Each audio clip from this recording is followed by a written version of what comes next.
York's classic rock, Q1043. And it's that time of year as Q104.3 proudly presents its 4th annual Christmas concert with Trans-Siberian Orchestra. And Joel Hoekstra of TSO is here with us. It is leather. Yeah, well, you know, because you have to be in your leather. You look like a rock star. So when you're on the subway, if people look at you, inside their minds, they're saying, that guy's a rock star. That's somebody. I get some looks, but I enjoy it. I know you must. I mean, you got to fly the flag proudly, man. I mean, it's an achievement at this point in time to have gotten this far doing what I do, and I love my gig, man. I love my but job, they may not be on the subway going, that's Joel Hoekstra. But they're saying that's a rock star. That's somebody. I got to Google him. You know, I the gotta cool take thing a is picture. it's happening more and more to me. So I look at that like even at this stage of the game, I'm still seeing like more and more I'm getting recognized in places in But public. like no and so offense it's fun. at all intended toward anyone. But if any of our friends were sitting on a bus next to just any one of the guys and say Kansas, no one would know. You know, they sold 80 gazillion records, but nobody would know. Yeah. Absolute anonymity. Mm-hmm. You've got that rock star charisma going. Well, thank you. I mean, I think that comes from just genuinely enjoying what I do. My boss saw you from across the room in Las Vegas once. He didn't. No, it was recently, wasn't it? Were you just in Vegas? See? Yeah, well, It was really recent. Yeah, I just came back from residency playing with Cher out in Vegas. Right, but he saw you from way across the room.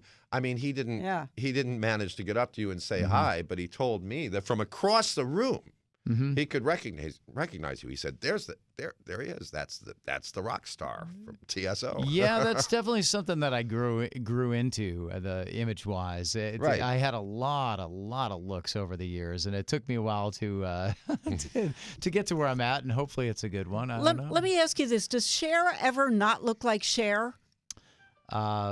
Or does she look like I don't know Cher the answer even to that because I only really see her on stage and right before. But okay. hey, I nothing but kudos at 73 now for her to be doing what she's doing. Isn't she gorgeous? Absolutely, and she's singing live on the bulk of the stuff. The only time I think that it's kind of track is when she's got to have dance numbers going on. That I mean, it's forgivable at 73 that you're going to get out of breath. I think she says she can plank for 5 minutes at a time, which I cannot do. Yeah. No, but she's an extraordinary performer and a real star. I mean, an absolute superstar. She is, definitely. She's iconic. I mean, this year, in addition to the residency, she actually did an arena tour called the Here We Go Again tour because she put out an ABBA covers album. And, man, the turnout at some of the shows was staggering, over 20,000 on many of them. And so I did an Australian arena tour with her last year and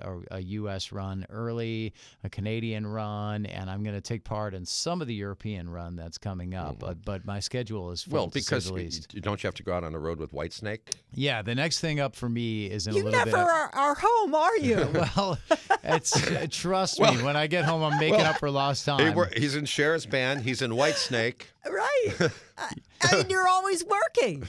Well, I think that's the model nowadays for a professional musician. Everybody talks about how bad the music industry is, but if you kind of focus on what you can control and what you can do well, you can still do it. And so that's where I'm at with that. I just think you get back what you put into it, and some musicians, they don't want to have that hard work ethic, but I find it hard to pat myself on the back about it too much because you look at what are blue collar workers going through, guys going in laying pavement for 10 hours a day or whatever and barely seeing their kids all day long, maybe an hour or two at night. So hey, I get to live the dream. I get to live what I set out to do when I was an 11-year-old boy who picked up an electric guitar. So it's awesome.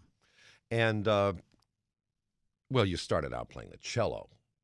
This is true. But I didn't like it at all. You didn't like it? I mean, I was 3. I was way too young. My parents are classical musicians, so they said, "Oh, we're gonna raise this virtuoso kid," and so cello at 3, and I think piano at 7, and The problem with the piano is that I had an older sister who was just already great. And so nothing worse in a sibling rivalry than getting your butt kicked by your older sister on piano. So it just, I didn't gravitate towards it. And then I saw AC/DC on. Remember when MTV first came out and there was about 4 or 5 videos that just kept rotating? Over and over again, So one of them was an AC/DC video. And I forget which one it was, but I saw Angus Young doing his thing. And I was like, that's what I want to do.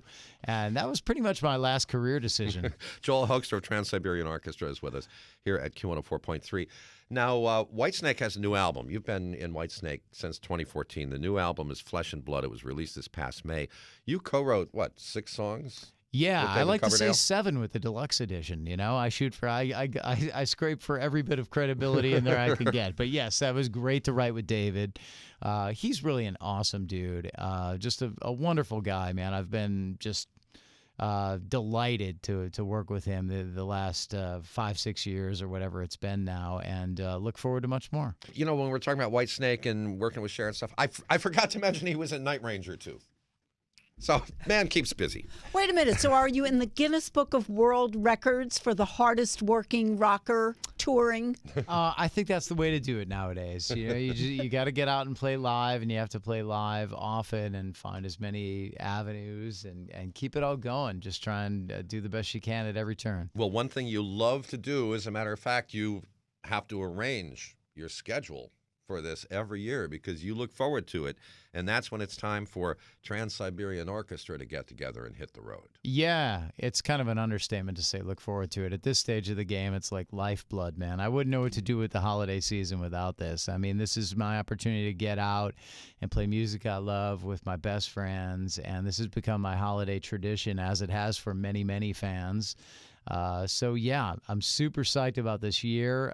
Well, this year's show is the Christmas Eve and Other Stories show that was first performed in just 5 cities to a total of 12,000 people in 1999.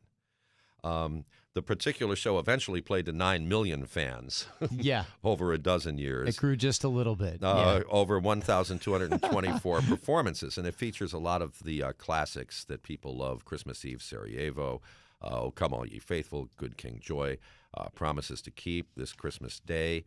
But it also includes fan favorites that have not been performed live in recent years. Ornament, Epic Old City Bar. And the second set includes Wizards in Winter, which I'm going to play in just a little while. But so this is not the same show as last year's show. No, it's not. Last year's was the Ghost of Christmas Eve, which did great for us for a bit. And then this year, the plan is to take it back to where it all started with maybe a slight reimagining. It's like the all-new Christmas Eve and Other Stories, essentially. Well, do you know, Shelley, that Trans-Siberian Orchestra has sold over 12 million albums? Wow. Did not know that. I mean, the perception on the part of most people is that Trans-Siberian Orchestra is basically a live experience. But in fact, 12 million albums have been sold. Yes, indeed. It's been successful on both sides. Yeah, physical, I know. A lot actual of people albums that people play at home. So you're playing Trans-Siberian Orchestra in your home for Christmas. Right. Basically. Right. That's the deal. Yeah. It has to be the deal. I think I think it's already instilled itself as part of the holiday season for people across the country. I mean, I see the evidence of it every year as we head out. So. Do you think people do the lights too? Absolutely. I don't think home? I know. I get Really? well, not millions of inboxes, but tons of inboxes as we're out doing the tour of check it out. Hey, look what we did. Oh, but that's outside. I mean inside. Outside I get. Gotcha. I get the gosh, outside. inside. Well, this is our 4th annual Q104.3 Christmas concert with Trans-Siberian Orchestra, and we're so happy and pleased to be partners with TSO. This year, there will be one show at NYCB Live's Nassau Veterans Memorial Coliseum. That'll be December 20th at 8 o'clock.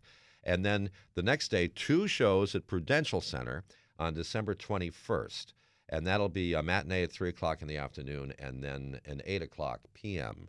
performance. And tickets go on sale on Friday at Ticketmaster.com. And a portion of the proceeds benefit God's Love We Deliver. But we have a pre-sale all day Thursday for Q listeners from 10 in the morning until 10 in the evening. Use the presale password Q1043. That way you get the first crack at tickets. Nice. And it's a brand new production, staging, effects. Yeah, I think since the last time we performed Christmas Eve and Other Stories, which I believe was 2011, I mean, this thing has grown leaps and bounds in terms of the production and in terms of the musicians involved. So we're just excited to keep pushing the envelope. That was the Paul ONeill model of just always shooting for the next level, and we're always trying to do him proud. Well, what a great gift he gave to the world. He has since passed. What a gift, though.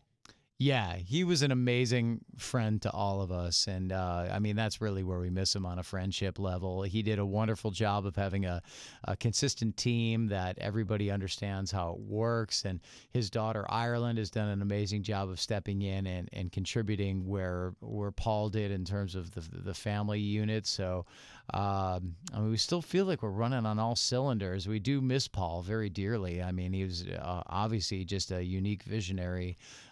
But we're very, very pleased to be out and doing what we're doing right now because we see it growing. Well, Trans-Siberian Orchestra, Wizards in Winter. Joel was just playing air guitar here in the studio. Joel Hoekstra is with us. Do you feel like Wizards in Winter when you're on that stage? Is it got that kind of magical feeling? Yeah, there's something really unique about the TSO tour. Absolutely. You can't really compare it to anything else. Just the sheer magnitude of the production is like, well, what do you say, man? I mean, and really even the content, it's just a wonderful hybrid of elements that, again, that's like Paul ONeill's genius. You know, he was like the mad scientist who put this thing together, and everybody went, really? And yet it took off, and he knew it was going to, and so I'm blessed to be a part of it, man. Trust me. And remember, Q104.3 proudly presents its 4th annual Christmas concert series with TSO. NYCB Lives, Nassau Veterans Memorial Coliseum, that's December 20th, 8 p.m. Prudential Center, December 21st, 3 and 8 p.m.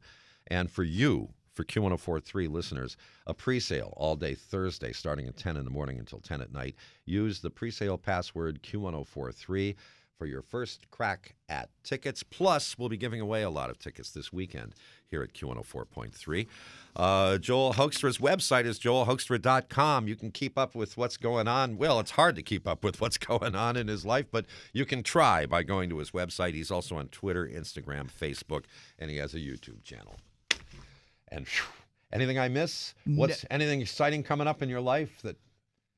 A vacation, maybe?